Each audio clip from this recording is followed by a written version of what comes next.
সংবিধান সংস্কার আদেশে বলা হয়েছে 180 দিনের মধ্যে এই সংবিধান সংস্কার পরিষদে কিন্তু জুলাই সনদ বাস্তবায়ন করতে হবে। তা আগামী সেপ্টেম্বরে কিন্তু 180 দিন শেষ। এমনি তো প্রথম 30 দিনের মিটিং ডাকেন নাই, আপনারা শপথ নেন নাই, সংস্কার পরিষদ অকেজো করে ফেলছেন। ইন্টেনশনালি আপনি জুলাই সনদকে বাইপাস করে নিজের ইচ্ছায় ওনারা যে 12-14টা ভিন্ন মত দিয়েছেন ওটা বাদ দিয়ে যা থাকে সেই সনদের অংশটুকু নিয়ে ওনারা এই সংশোধন করতে চাচ্ছেন। কিন্তু আমি যে মৌলিক সাংবিধানিক পরিবর্তনগুলোর কথা বলছি তা যদি বাদ দিলে যেটুকু থাকবে এটা রাষ্ট্র কাঠামোর ফ্যাসিবাদী চরিত্র কখনো দূর হবে না। এরকম সংবিধানে যারাই নির্বাচনে ক্ষমতায় আসবে তারাই আর একটা হাসিনা হয়ে ফ্যাসিবাদের জন্ম। ফলে আজকের এই সেমিনার, আজকের এই প্রবন্ধের আলটিমেট টার্গেট হচ্ছে একটি বৈষম্যহীন রাষ্ট্র যে স্বপ্ন আমাদের জুলাই যোদ্ধারা দেখেছিল তা দেখতে গেলে গণভোটের গণরায়কে বাস্তবায়ন করার জন্য, যেহেতু আপনি 30 দিনের মধ্যে সংস্কার পরিষদের মিটিং ডাকেননি, সংস্কার পরিষদের মিটিংয়ের ট্রেন মিস করেছেন, আসেন আপনি পার্লামেন্টে বলেন যে হ্যাঁ 30 দিনের টাইমটা তো চলে গেছে, আপনারা আসেন আমরা মিলে সংশোধন নয় সংস্কারের জুলাই সনদ দেখে আমরা পার্লামেন্টে একটা আইন সংশোধন করে কি করে আনি প্রস্তাব দেন, তখন সেটা আলোচনা হতে পারে। সেজন্য আমি আহ্বান জানাবো আজকের এই সেমিনারের মাধ্যমে, চিকিৎসকদেরকেও ধন্যবাদ দেব যে এই ফোরাম থেকে জুলাইয়ের রক্তাক্ত শহীদ এবং স্মৃতিচারণের মধ্য দিয়ে স্বপ্ন পূরণের যে আশাবাদ আপনারা করেছেন সে আশাবাদ পূর্ণ হবে যদি গণভোটের গণরায় বাস্তবায়ন করে এই পরিষদের অধিবেশন আহ্বান করা যায় এবং আমাদের গণরায় বাস্তবায়ন করা হয়। প্রধানমন্ত্রী তারেক রহমান সাহেব তিনিও তো গণভোটে হা ভোট দিতে বলেছিলেন, কি বলেছিলেন না? বলেছিলেন।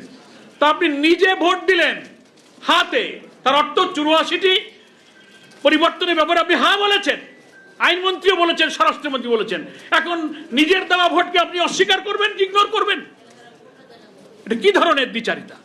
আর যদি বলা হয় যে আপনারা এতদিন বলেননি এখন কেন বলছেন, তো ওই যে বলে যে তখন বলিনি এজন্য যদি ভোট না হয়, এর আর এক বালখিল্যতার কথা। ভোট না হয় মানে একই দিনে কোন সময় কি ভোট হবে এটা তো লন্ডন কনস্পিরেসি করে আপনারাই সব ঠিক করে আসছেন। আবার ভোট হবে না মানে আমরাই তো আগে গণভোট চেয়েছিলাম, আমরাই আগে স্থানীয় সরকার নির্বাচন ছিলাম, মনে আছে কিনা আপনাদের?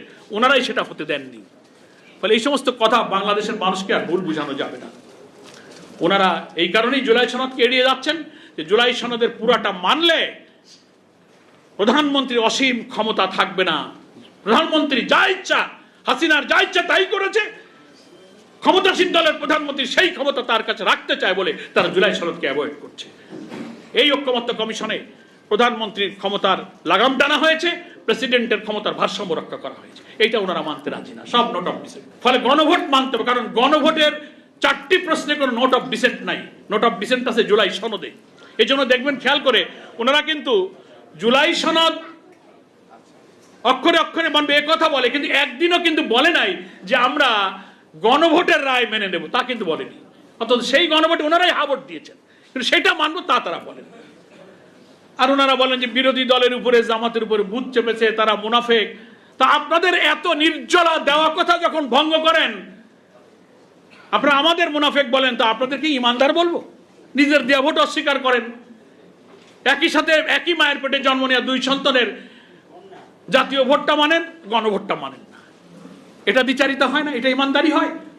এগুলো আর না হলে বলেন পার্লামেন্টে এসে দাঁড়িয়ে যে হ্যাঁ আমরা গণভোটে হাতে ভোট দিতে বলেছিলাম, ভুল বলেছিলাম, আসলে আমরা নিজেরা হাতে ভোট দিই নাই, এটা বলেন পার্লামেন্টে, সত্য কথাটা বলেন সাহস থাকলে। কিন্তু আমরা হাতে ভোট দিইনি তাই গণভোট মানি না, তাও তো বলবেন।